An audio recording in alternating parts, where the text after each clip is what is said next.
Tonight, the National Industrial Court orders resident doctors to return to work. The doctors say they will appeal the ruling, direct its members to disregard a back-to-work order. CBN Governor Godwin Emefiele talks tough, moves against illegal forex dealers, alleges that some operators are using foreign exchange to fund illicit businesses. The National Judicial Council sets up 3 separate panels to investigate judges for granting controversial ex parte orders. And United States admits its drone strike on Kabul last month killed 10 civilians. Plus, international news from our studio in London.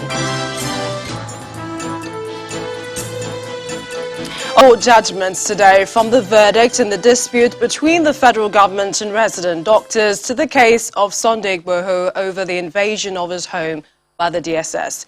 We begin with the National Industrial Court, which has ordered the members of the Nigerian Association of Resident Doctors to return to work, pending determination of the substantive suit before it.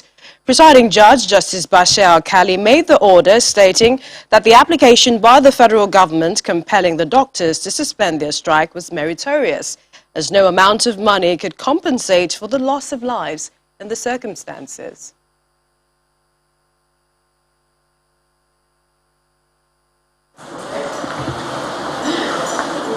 Following the inability of the resident doctors and the federal government to sign a memorandum of understanding, the parties are in court for a second time this week. The earlier negotiation ended without a resolution, as the disparities in the timeline of the original memorandum of understanding and the need to create new ones became the bone of contention. The consuls disagree on the content of the memorandum of understanding. The MOU which they refused to sign, which was dated 20th of August, there were certain things that we agreed on our own part as federal government to do within 1 week. That was as far back as 20th of August. Of course, 1 week had gone since then. So what we basically did was to now say 1 week from today. So that is not a substantial alteration, but they were not prepared. That was a misinformation, because the addendum prepared by the government, by the claimants, which was given to our client yesterday, that addendum recognizes that the timelines in the memorandum of understanding signed on the 21st day of August this year, those timelines have lapsed. On the federal government's application for the doctors to be compelled to return to work, the court agreed with the federal government, insisting that resident doctors render essential services, which is essential to reduce the hardship of patients. The court, in its ruling, agreed with us on the issues canvassed and specifically made an order restraining defendants from continuing with the strike and also compelling them to go back to work. For me, and also the court also further asked parties to also continue to negotiate while they are at work. As lawyers, no lawyer would say disobey court order. But the law also provides for appeal against the order, which our client would consider. The resident doctors can approach the Court of Appeal to seek for a stay of execution on the order of the Industrial Court. Meanwhile, the Nigerian Association of Resident Doctors are not backing down yet, as members have rejected what they call an unfair judgment by the National Industrial Court. The association says it has instructed its lawyers to take appropriate action to challenge the decision. They are therefore asking their members to continue the nationwide strike as they apply for a stay of execution and appeal the ruling.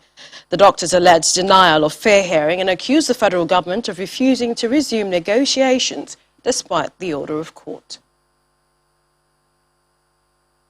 The Nigerian Association of Resident Doctors was in court today to continue as a continuation of the processes that was filed by the Ministry of Labour against the association.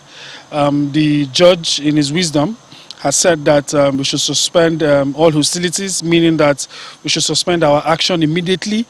But as an association, we feel that that's an arbitration or that's an anomaly, because a healthy doctor is a doctor that has been paid all of his dues and a doctor that has all his remuneration settled. We, the Association of Resident Doctors, we have filed for a stay of execution and an appeal. This implies that the strike continues because we have actually filed for a stay of execution of the ruling or of the judgment, albeit whatever happened in the courts today. We continue with our strike. We have intimated our members, and we hope that in the interest of all Nigerians, that the mental health of the Nigerian doctor is taken as an important part of the daily living of the Nigerian doctor. Staying with the courts, the Oyo State High Court has granted the relief sought by Yoruba Nation agitator Mr. Sunday Adeyemo, popularly called Sunday Igboho, against the Attorney General of the Federation and DSS, awarding 20 billion naira damages against the federal government.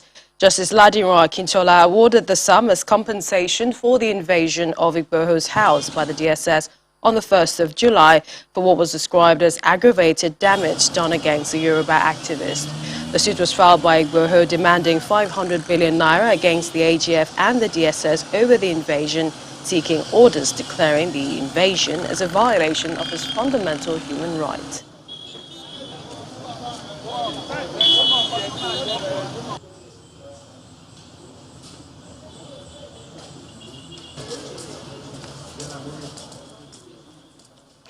Meanwhile, the three judges of coordinate jurisdiction who recently granted different ex parte orders over the same subject matter are to appear before three investigation panels constituted by the National Judicial Council, NJC. According to the council, they are to show cause why disciplinary action should not be taken against them for their actions. The investigative committee was set up by the NJC under the chairmanship of the Chief Justice of Nigeria, Justice Tanko Mohammed, at its 95th meeting held on September 15th and 16th, 2021, in line with the principles of fair hearing. Last week, Justice Mohammed held a marathon meeting with the 6 chief judges in the affected jurisdictions of Rivers, Kebbi, Cross River, Jigawa, Anambra, and Imo over the conflicting ex parte orders. He warned that the judiciary would no longer condone indiscipline or allow any judge to tarnish its image.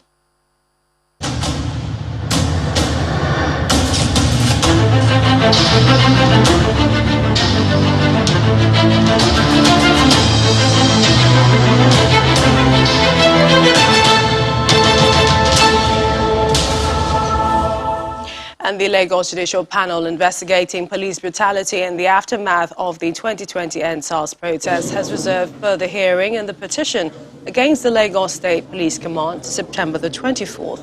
At the sitting today, 2 lawyers representing the EndSARS movement cross-examined the Assistant Commissioner of Police in charge of operations in the state, Oludotun Odubona.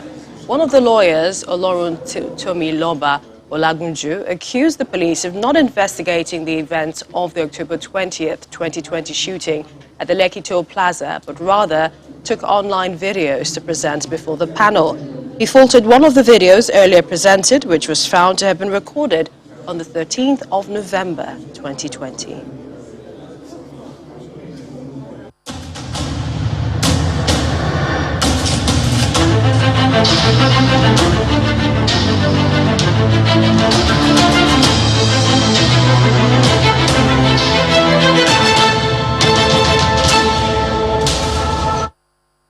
And outside Nigeria, the bail hearing for the convicted ex-leader of the movement for the emancipation of the Niger Delta men, Henry Okahs, has ended today at the Johannesburg High Court.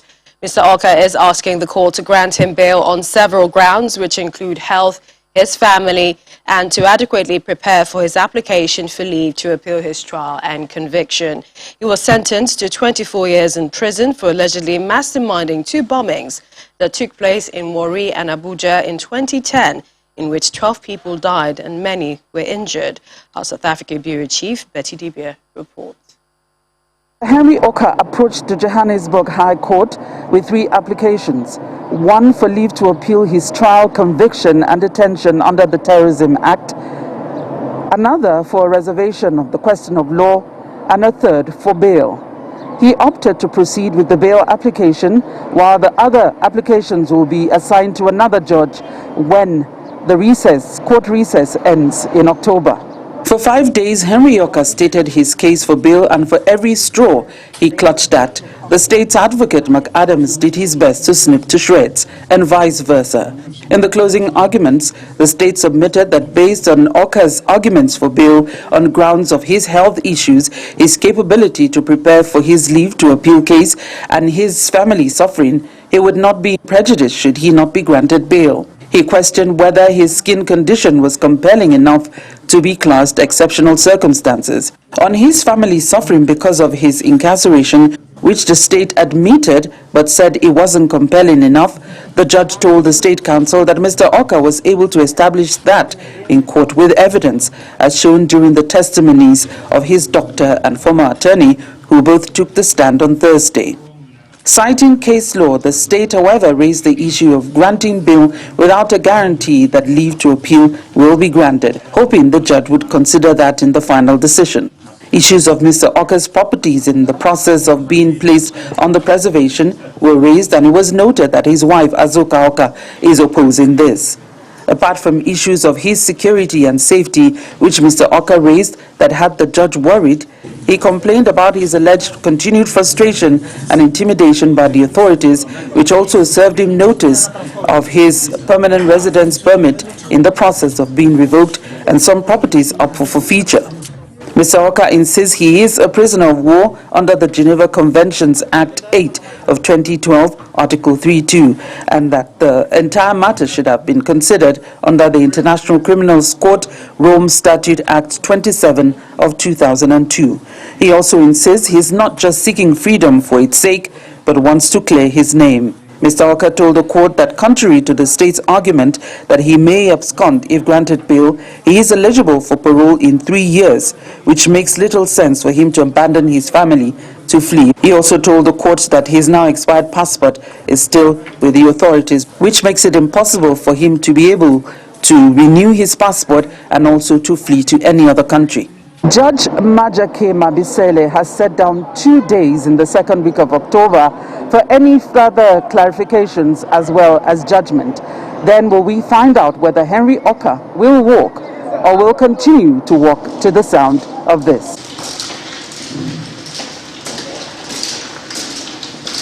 From the South Gauteng High Court, Johannesburg, South Africa, Betty Dibia, Channels Television News. In part two, after the break, Central Bank of Nigeria retains all key monetary parameters and will be joined by our renowned economist, Mr. Bismarck Rewane. Please stay with us.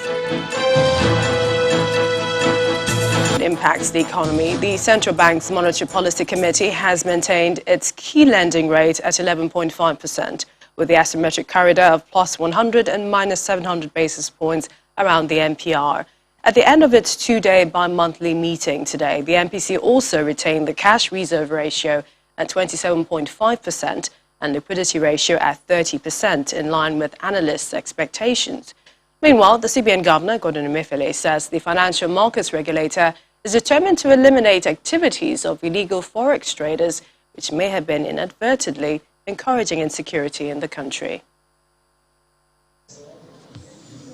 8 weeks ago, the governor of the Central Bank of Nigeria came down hard on bureau de change operators, putting an end to weekly allocations and sale of foreign exchange over illegitimate transactions.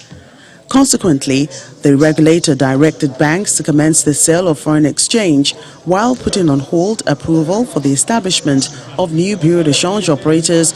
It seems like that matter is far from over, as the Central Bank, through the Monetary Policy Committee, insists that the only recognized foreign exchange rate in the country is through the import and export window.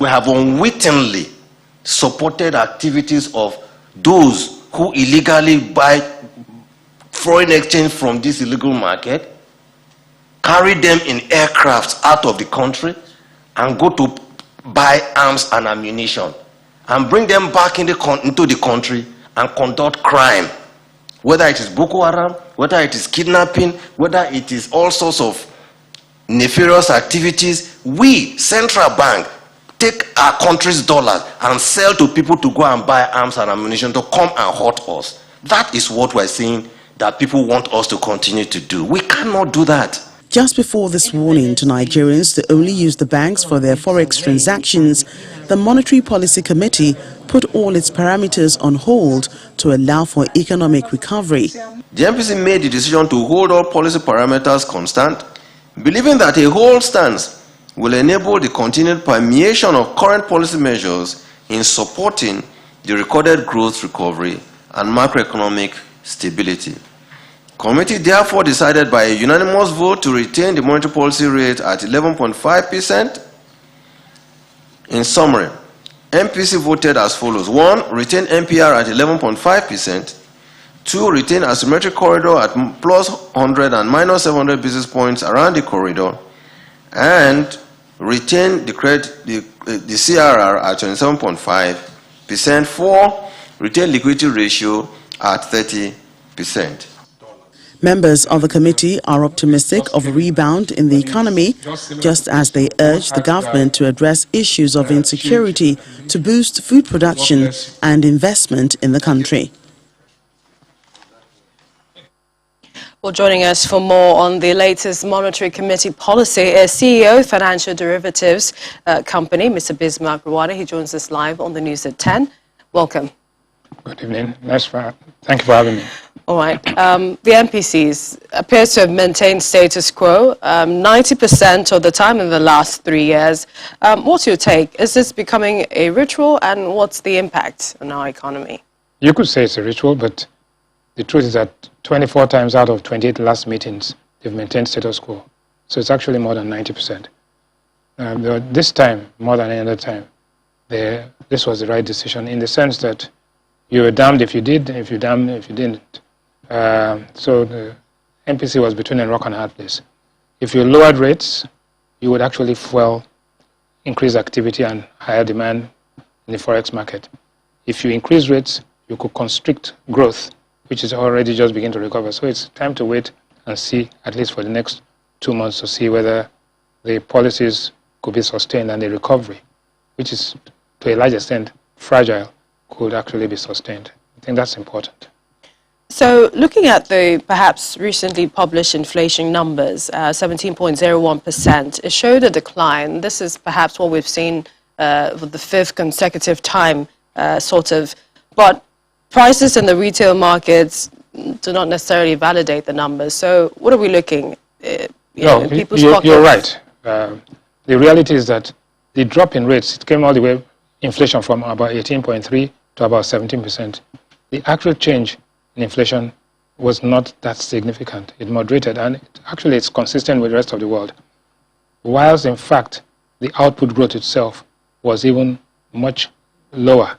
When you compare to money supply growth, which is a technical term, once money supply is growing at about 17%, while output is growing at about 4%, you are bound to have an inflationary pressures are going to manifest itself. The risk here is that inflation is going to probably get to a point of inflection where inflation is going to go up next month to about 17.3. Why do we say that? If you look at the synthetic basket which we constructed here of 5 items, you'll find that if you take it one after the other, the price of yam has increased by 15% to from 1,300, that is 1,300 to 1,500, and this is the time of harvest and the new season. You've seen the price of pepper has gone up by 50% from 20,000 to 30,000 naira, and the price of flour has gone from 15,000 to about 21,000 naira. Cement has gone up from 3,800 to 4,000, and airfares, domestic airfares even within Nigeria has gone up by over 10%. So that gives you a sense of the fact that some of the exchange rate pass-through is beginning to feed into domestic prices, and so that even though you've got 5 consecutive months of a decline, marginal decline, you might see a point of inflection next month when prices begin to go up again. Is this also the same impact on the middle class wallet? Yes. The reality is that, like we said, there's growth, and we had 5% growth based on base year effects, not necessarily because the economy is doing great, but at least it's good news. But like Fela said in 1978, 99 standing and 49 sitting, which is shuffling and smiling, if we use the term, that is still relevant today. So there's growth, but it is not having an impact on the people's welfare. So how do you convert positive growth and good economic news into creating happiness? Mind you, it is said, and it's now proven conclusively, that every 1% increase in inflation increases the unhappiness index by 0.6%. And so also the other way around, if inflation declines, you actually have an increase in the happiness index. And that is very important to note. So if you have a change in that dimension, you might find that you will have happy statistics and unhappy people. And we definitely don't want that. Oh, no, we don't. Let's look at the naira that lost, according to analysts, 9.62% in 8 weeks following CBN's announcements of no forex sale to bureau de change operators. I mean, what's the cause of the depreciation, and what would you say would be the solution? Quite frankly, if you look at since July 27, when that announcement was made, the currency has lost 9.7% in the autonomous market due to 4 reasons. One, supply. The demand-supply equation is imbalanced, but the structure of the market has changed. So you have central bank dominant supplier, you have the manufacturers and others dominant demanders, then you have the retail segment of the market. So the intermediaries, you have banks, and you had BDCs, and you have beneficiaries. BDCs are out. The BDCs were removed, so it created a temporary bottleneck. And so this fueled fear, fueled panic, fueled speculation, and to some extent fueled sabotage, which is what the central bank was referring to. So the question is, if there was enough supply in the official market, then the spillover effect of that extra demand will not go into the autonomous market. So what you need to do is to increase supply, remove the bottlenecks, and then you will have what you call an efficient market hypothesis playing out. Until that is done, you are going to have these distortions. Basically, let's put supply, rationing, 2, speculation, 3, fear, which breeds its own fear, speculation, and sabotage. You understand, you have to look at all of these things together, and that is why the frustration of the regulators and policymakers, to the extent that this thing, it becomes a self-fulfilling prophecy if you are not careful, right? But the answer is you must increase supply. If you don't increase supply, then the distortions will create these gaps, which lead to all sorts of dysfunctional reactions. Give us your thoughts about what the CBN also said today, the sort of link of illegal forex traders to encouraging insecurity in the country. Well, that's a known fact that there's a correlation between money laundering, terrorism, narcotics, and all this nefarious activity. That's given. The Pope is Catholic, right? So we know that. The reality is that what are you going to do about it? But you see, we had a situation where we said, when you close the border, terrorism will reduce. We close the border, terrorism increased. So you see, there's what we call the counterfactual. You got to deal. If there are problems, deal with the people. If there are people who are breaking the law, deal with them, isolate them, and deal with them. You don't close up the entire place, right?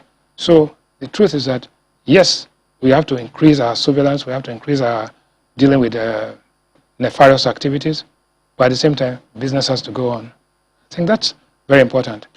And I think finally we need to look at what is the outlook. Yes, I was going to say that. I mean, we're 2 weeks away from the beginning of the last quarter of the year. What would you say your macroeconomic outlook is? Well, let me just say a couple of things. On 1st of October, we will have the e-naira. So and I don't know what it looks like, but it definitely is one of the major developments in terms of getting the velocity of circulation payment system going. We'll see when it happens. The Q3 GDP numbers are going to come out, and it's likely to come in at about 3.5%, positive, but not as high as 5% before. Headline inflation will increase, we think, to about 17.2 million, not that much. Oil prices remain at $70. Today is $75, so that's good. CBN will likely increase supply into the official market, and if they do that, which I'm hoping and I'm confident they will do, then the naira will appreciate in the autonomous market. And finally, with the external reserves will maintain its climb to $36 to $37 billion because We have the SDRs, we have the Eurobond proceeds and all of that. So, quite frankly, the fundamental picture looks strong. Markets are still jittery. We need to calm the markets down because markets are nervous. They really don't understand. They can't predict. They don't know what's going to happen to the exchange rate. I think there's a time to calm nerves down and let us be judged by our actions. And, it's time to calm things down. So for, the commodities markets, people's wallets, prices of retail markets, what would be that outlook? It's going to be a tough Christmas. Let's not deceive ourselves. There's no point, it's going to be a tough Christmas. But it's the Christmas of 2021, probably better than the Christmas of 2020. But definitely we're looking at growth in 2021 and 22 that are better than where we are. So it's a move in the right direction. One remains cautiously optimistic because there are too many unknown variables. But like they say, what you see is what you get, and what you don't see is what gets you. Sometimes there are just too many unknowns. We appreciate your time always on the program. Renowned economist, CEO, Financial Derivatives Company, Mr. Bismarck Rewane. Thank you for joining us on the News at 10. When the News at 10 returns, angry residents of Bauchi take to the streets to protest rising kidnapping in their communities. They also want authorities to investigate the killing of 2 people. Please join us again.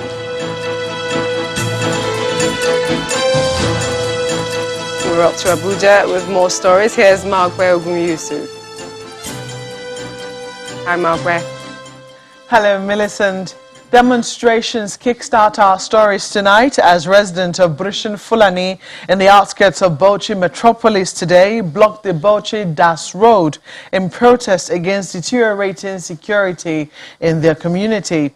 Now, this follows the latest abduction midnight Thursday in the community of a 34-year-old woman, Kafayat Adedokun. The people say they have had enough and demand that government beef up security to stem the problem. Our correspondent Hajara Aliyu reports.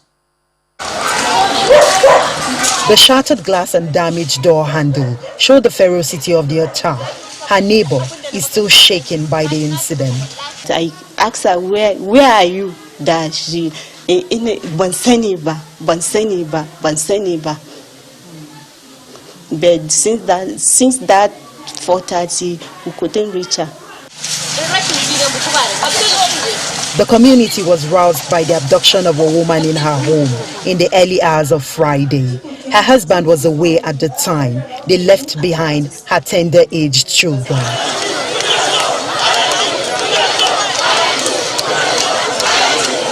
It's a charged-up atmosphere, and those feeling the brunt of the angry crowd's frustration are motorists and travelers. Whatever plan they had for the day is held up for now on the Bauchi-Das Highway.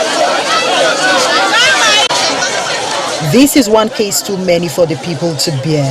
2 weeks ago, a staff of Federal Polytechnic was murdered in his home in the area. Neighboring communities are also passing through similar experiences. The people want to feel safe once again.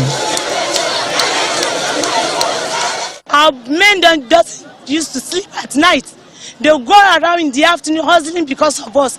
Instead of them to rest in the night, they can't sleep at night. We called the police around 1 a.m., but they did not show up until 6 a.m. when the DPO came with 3 others. A representative of government has come to pacify the people. I will inform His Excellency if there is anything we can do to that is improve on what we have been doing in order to curtail this problem. Some criminals have been arrested by the police. The commissioner wants more collaboration from the residents. We have been able to talk to them, and even they have agreed to collaborate with us to avail us information, because there is a kind of information we had that there are some local people there who are conspiring with outsiders, as pointers. After 2 hours, it took the insistence of elders to calm the protesting community before they let traffic ease, but with a caveat that action from authorities must be swift. Hajara Aliyu, Channels Television News. In Edo State, authorities at the University of Benin, Uniben, have been explaining the reasons behind their controversial 20,000 naira surcharge for late registration.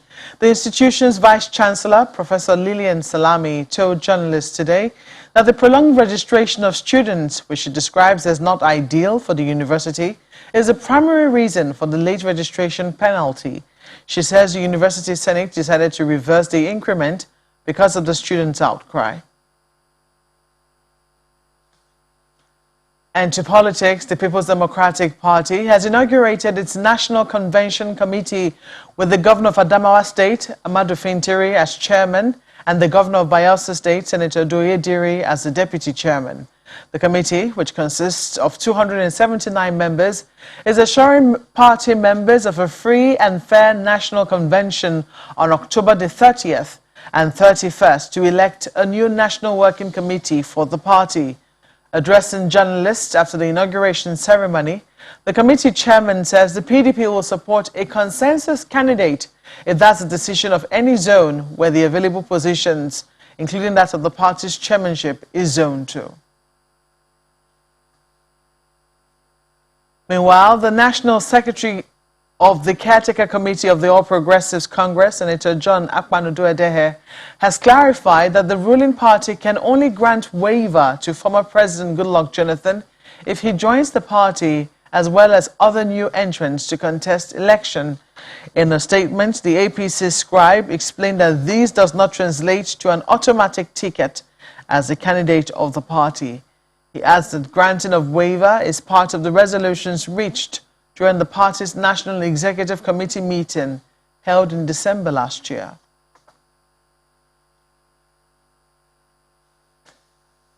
And that's all from our studios in Abuja. We now hand you over now to Teniola Shobowale for business news.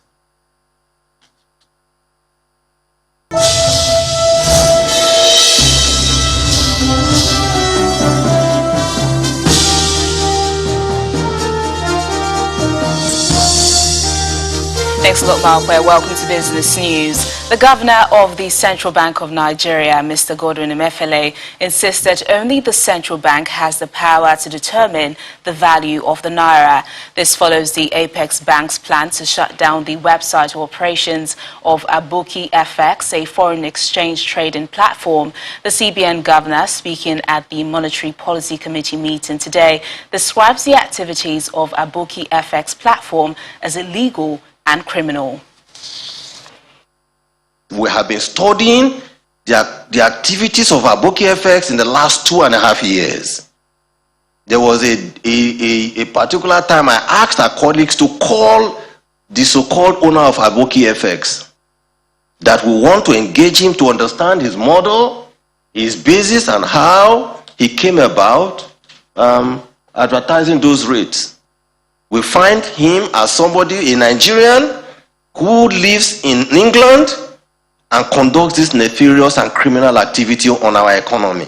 Our preliminary findings suggest that this website was built and is being used purely for the purpose of foreign exchange manipulation and speculation. They get naira loans, use it to purchase dollars, take a position, change the rate over a given period, sell the dollars, they purchase, and make a profit. This is completely illegal, it's unacceptable, and we will pursue them. Now, the equities market made a U-turn into positive territory at the close of today's session as the all-share index rose by 0.08%. Will Ibong tells us more.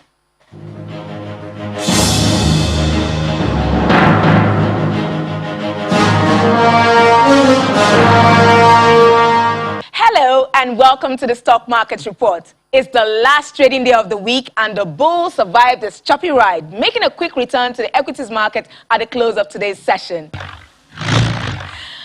About 17 billion naira was added to the market value as the benchmark performance gauge rose slightly by 0.08%, but just enough to keep investors happy despite profit taking in some key indexes. Let's look at the overall activity at the close of today's session. The volume and value of shares traded rose higher when compared to yesterday. Sliding over now to the sectors where there was a mixed performance. However, the banking sector is still in the red, as we saw in Thursday's session, despite gains recorded in the stocks of GTCO and Zenith Bank. Meanwhile, Zenith Bank made it to the top trade by value, adding 235.6 million naira to the overall figure. Prestige Assurance PLC led 17 other gainers. Its share price rose by 11.36% to close at 47 kobo, while Ikeja Hotel led the losers. It's not a bad close for the week, and we can only hope that the stock market has a smooth sailing in the week ahead. And that's the stock market report for Friday. I'm Willie Bung. It's back to you.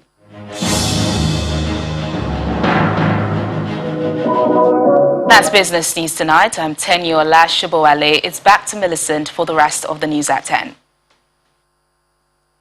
Thank you, Teniola. Still ahead on the news at 10, bandits kill Mieti Allah chairman in Kaduna State, plus other international news and around the world in 5 as US admits its drone strike on Kabul last month killed 10 civilians.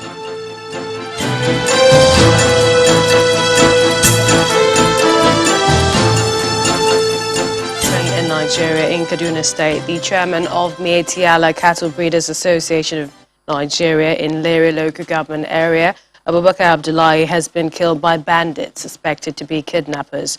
The chairman of the group in Kaduna State, Aaron Usman, told our correspondent that the bandits stormed his residence at about 2 a.m., brought him out, demanded for the sum of 20 million naira, a sum he told them he doesn't have, and angered by his failure to provide the money, the bandits took him to Mariri Zango Highway in Samanaka and shot him. Meanwhile, the Kaduna State government says it has been briefed of the killing of a Fulani leader, Abubakar Abdullahi, in Lere local government area of the state. To the international scene, the US has admitted that a drone strike in Kabul days before its military pullout killed 10 innocent people. A US Central Command investigation found that an aid worker and 9 members of his family, including 7 children, died in the August 29 strike. It happened days after a terror attack at Kabul airport amid a chaotic evacuation effort following the Taliban's sudden return to power. Let's head over to our London studios where Simon Pusey has more on international news and around the world in 5. Good evening and welcome to the Channel Studios here in London with your international news around the world in 5. Some 10,000 migrants have gathered under a US-Mexico border bridge over recent days, leading to a growing humanitarian crisis. The mostly Haitian migrants who have crossed the Rio Grande are sleeping in squalid conditions under the bridge that connects Del Rio in Texas to Mexico's Ciudad Acuna. In the south of Mexico, dozens of migrants, mostly from Central America and the Caribbean, marched in the city of Tapulca, complaining of mistreatment by local authorities and shouting, "We are not criminals." The US and the UK are facing growing international criticism over the AUKUS new security pact signed with Australia. The countries will give Australia the technology to build nuclear-powered submarines, which has angered France that declared it had been stabbed in the back. China also accused the 3 powers of having a Cold War mentality. A video has been released in the hope of finding a Florida woman who has been missing for weeks after taking a road trip with her boyfriend. I'm sorry, we've just been fighting this morning. The couple embarked for the trip in June and got stopped by the police in Utah after receiving a complaint about a domestic disturbance. Yeah, I don't know, it's just... 22-year-old Gabby Petito has since disappeared, with her boyfriend Brian Laundrie refusing to tell police anything about what happened. Did you grab the steering wheel? No, I didn't. You did not touch the steering wheel? Her family hope the video may encourage people to come forward with information about the case. A judge has ruled that Prince Andrew's US lawyer can be served with legal papers in a sexual assault case filed by Virginia Giuffre in New York. It follows a dispute over whether the prince has been formally notified of the civil claim against him. New York Judge Lewis Kaplan ruled Miss Giuffre's lawyers could take the US route to serve papers on the prince. The 38-year-old claims she was sexually assaulted by the prince at 3 locations, including New York City. The Netherlands foreign minister has resigned over her handling of the Afghan evacuation crisis last month. Dutch MPs had passed a motion of censure against Sigrid Kaag, saying the government was too slow to respond and left behind many Afghans who should have been able to flee. Ms. Kaag said she stood by her actions but accepted the MP's verdict. She is the first Western government official to step down over the chaos that followed the Taliban takeover. A smart voting app devised by jailed Russian opposition leader Alexei Navalny has been removed from Apple and Google stores on the day Russians start voting in parliamentary elections. Russian authorities had threatened to fine the 2 companies if they refused to drop the app, which told users who could unseat ruling party candidates. Although a total of 14 parties are taking part in the vote, many candidates seen as anti-Putin are barred from running, and some prominent Kremlin opponents have been forced to leave Russia. The UN is expressing concern that hundreds of trucks carrying aid to the northern Ethiopian region of Tigray are not returning. The UN team in the country had said that none of 149 trucks in a convoy that went to the Tigrayan capital Mekelle last week have returned. The Ethiopian government has said it suspected that Tigray rebels have been seizing trucks for their own logistics, but the spokesperson of the Tigray People's Liberation Front has denied responsibility. 3 Chinese astronauts have returned to Earth after completing the country's longest crewed space mission. They spent 90 days at the Tianhe module on China's space station, some 380 kilometers above the Earth. The 3 men boarded the spacecraft on Thursday and undocked from the space station. The mission is another demonstration of China's growing confidence and capability in the space domain. And finally, London Fashion Week has kicked off with the first in-person catwalk shows in a year. Following a completely virtual event in February when Britain was under national lockdown, this Fashion Week sees the return of international press and buyers after the easing of travel restrictions. The lineup is featuring 79 physical events and 82 digital productions showcasing women's wear and menswear. And that's your international news around the world in 5. Now back to the Chance Studios in Lagos. Time now for some sports news. On day 3 at the Aisha Buhari Cup, South Africa's Bayana stunned Ghana's Black Queens with a well-deserved 3-0 victory. 3 quick goals in the first half earned South Africa a win in the encounter as the biggest victory over Ghana in women's football. Well, Saturday will be a rest day, but the tournament continues on Sunday as Morocco square off against Mali. Manchester City FC manager Pep Guardiola says he will not apologise for calling on more Manchester City fans to attend their Premier League game with Southampton. The Spaniard insists that he needed more time, or more people rather, to support the club against the Saints on Saturday. While his plea evoked so much criticism from the club's fans, he feels that his comments are misinterpreted. Chelsea FC manager Thomas Tuchel admits that his team have not played to the full potentials this season, even though they remain a tough team to beat. Tuchel says he's confident the Blues will continue to improve as the season progresses. And that's a wrap in sports news. Thank you, Tunde. And finally tonight, a pineapple farmer in Shawonjo community of Yewa North local government area of Ogun State has discovered what appears to be the most productive pineapple plant in the world. Scientifically, a pineapple sucker yields 1 fruit at a time, but the mysterious pineapple sucker of the smooth Cayenne species has 9 fruits, and 1 out of the 9 is conjoined, having multiple crowns. The owner of the pineapple plantation, Mr. Okekunle Akintunde, was ecstatic when he discovered the sucker, which he said is not genetically modified, but planted naturally, along with others. Ordinarily, I know when figure 9, I did a bit of numerology. That has given birth to 9 at once. It has never happened in the history of the world. We appreciate Almighty. Interesting. And the main news again. The National Industrial Court today ordered striking resident doctors to return to work, as no amount of money could compensate for the loss of lives as the action persists, but the doctors have vowed to appeal. That's the news at 10 to 9. Thank you for watching. I'm Millicent Walker. Have a good night. Enjoy your weekend.